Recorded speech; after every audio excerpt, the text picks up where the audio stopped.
जय श्री राम। यह प्रसंग उस समय का है जब भरत जी भगवान राम को लाने के लिए मिलने के लिए वन में जा रहे हैं।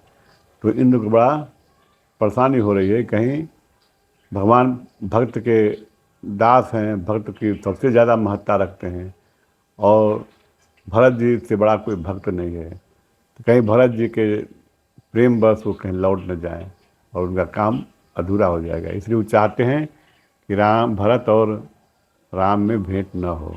तो बृहस्पति जी से कहते हैं, अपने गुरु जी से कहते हैं कि आप कुछ ऐसा करिए कि भगत भरत जी से और राम से भेंटे न हो। तो वही बता रहे हैं कि मनहु न मानिय अमरपति, रघुबर भगत अकाज, अजसु लोक परलोक सुख, दिन दिन शोक समाज। हे अमरपति इंद्र भगवान, आप रघुपति के भक्तों का कार्य में बाधा मत डालिए,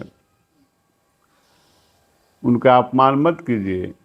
अजस लोक ने तो संसार में अयस प्राप्त होगा और परलोक में दुख होगा, और दिन प्रतिदिन शोक में भी, समाज में भी शोक होगा आपको।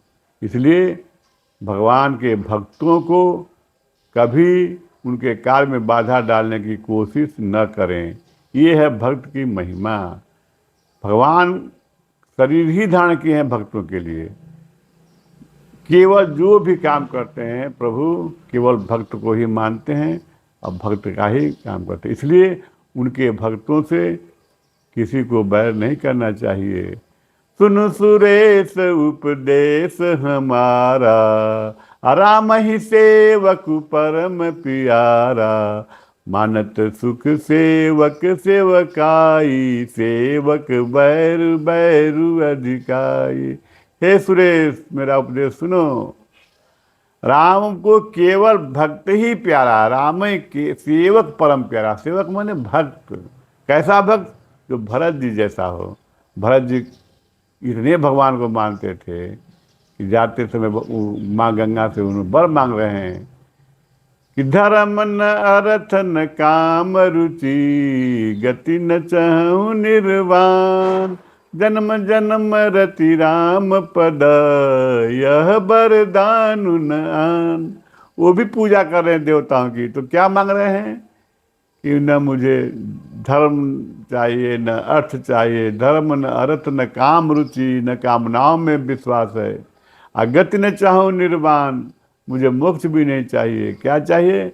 जन्म जन्म रति राम पद, यह वरदान। जो जन्म जन्म भी कितने जन्म हो, कमलो राम के कमलों चरणों से प्रेम हो, इसके अलावा मुझे कोई वरदान नहीं है। ऐसा ही व्यक्ति भक्त होता है कि जो भगवान के चरणों से प्रेम करो और भगवान को ही चाहे, भगवान से न चाहे, भगवान को चाहे।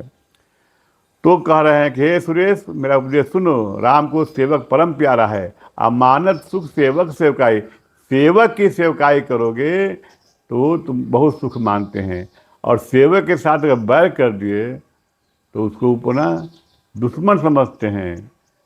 इसलिए अगर भगवान की भक्ति प्राप्त करनी है तो उनके सेवक, उनके भक्तों का भक्त बनिए, भगवान खुश हो जाएंगे।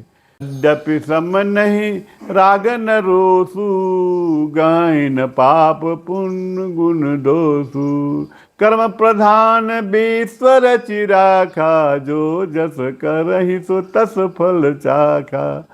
यद्यपि भगवान में न कोई राग है, न कोई रोष है, न किसी का पाप ग्रहण करते हैं, न किसी का पुण्य ग्रहण करते हैं, और कह दें कि कर्म प्रधान विश्व रचना का, ये विश्व जो है कर्म प्रधान है, ऐसा हमने बनाया है। और जो जैसा कर्म करेगा वैसा फल पाएगा।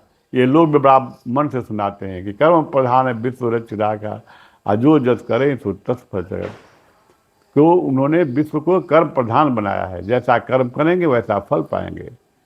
और अन्य जगह पे कहा गया है कि अवश्य वे ही भोक्तव्यम कृत कर्मम शुभाशुभम, शुभ कर्म और अशुभ कर्म का फल मनुष्य को अवश्य ही भुगतना पड़ेगा, चाहे करोड़ों जन्म क्यों न लग जाए।